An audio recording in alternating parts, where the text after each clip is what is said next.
Assalamualaikum warahmatullahi wabarakatuh.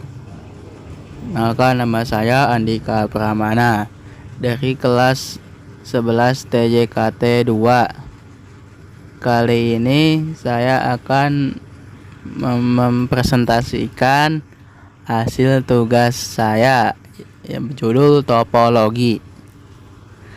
Topik yang akan saya bahas pertama ada pengertian topologi jaringan, kedua jenis-jenis kabel yang digunakan, tiga macam-macam topologi, empat kelebihan dan kekurangannya.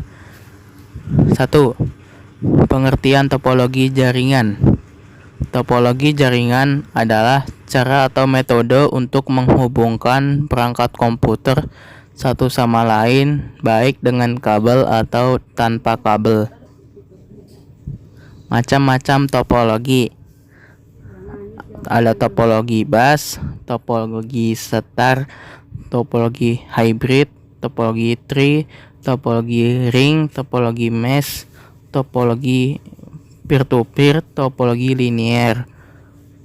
Yang ketiga, jenis-jenis kabel yang digunakan. 1. Ada kabel UTP atau Unshielded Twistor Pair. Adalah kabel yang digunakan untuk mentransfer data dan menghubungkan perangkat komputer. 2. Kabel serat optik atau fiber optik adalah kabel yang digunakan untuk mengirimkan informasi dalam bentuk sinyal cahaya.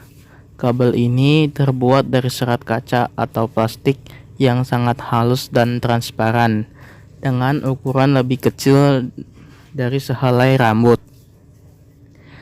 Yang ketiga ada konektor RJ45 atau Ethernet, juga dikenal sebagai Registered Jack 45. Adalah jenis konektor yang paling umum digunakan dalam jaringan komputer untuk menghubungkan kabel Ethernet. Yang keempat, macam-macam topologi. 1. Ada topologi setar. Kelebihannya, jika satu node mengalami kegagalan, maka yang lain masih bisa berfungsi. Memiliki performa jaringan yang tinggi karena tidak ada tabrakan data yang dapat terjadi. Ketiga, lebih murah atau mudah dipasang karena setiap perangkat hanya membutuhkan satu jalur untuk terhubung ke perangkat pusat. Kekurangannya, membutuhkan lebih banyak kabel daripada topologi bus. Kedua, proses komunikasi topologi setar sangat bergantung pada perangkat pusat atau hub. Kedua, topologi mesh. Kelebihannya, data lebih cepat sampai ke komputer tujuan karena tidak melewati komputer lainnya. Kedua, bandwidth limit cukup besar. Yang ketiga, keamanan data adalah sangat baik dan dapat diatur sesuai kebutuhan penggunanya. Kekurangannya, banyak kabel yang dibutuhkan, membuat biaya operasinya relatif mahal, dan proses pemasangannya pada setiap komputer yang cukup rumit.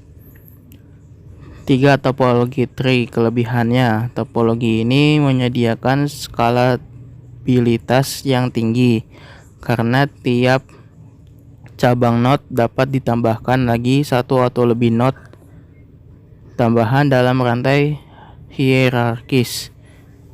Topologi tree lebih tahan terhadap gangguan karena kerusakan di satu node tidak mempengaruhi kinerja node lainnya.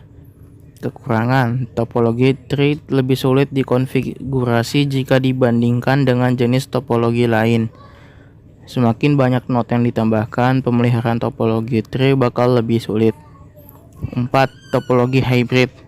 Kelebihan yaitu fleksibilitas, mampu mengadaptasi kebutuhan jaringan yang beragam dengan menggabungkan beberapa topologi. Kekurangannya, kompleksitas, yaitu desain dan konfigurasi lebih rumit dibandingkan topologi sederhana. Biaya memerlukan investasi yang lebih tinggi untuk infrastruktur dan perangkat kerasnya.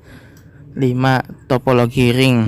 Kelebihan: struktur yang sederhana dan mudah dipahami sehingga mudah untuk diimplementasikan. Kekurangannya, ketergantungan pada setiap perangkat. Jika satu perangkat atau sambungan mengalami gangguan, maka seluruh jaringan dapat terpengaruh dan tidak berfungsi. Sekian dari saya. Wassalamualaikum warahmatullahi wabarakatuh.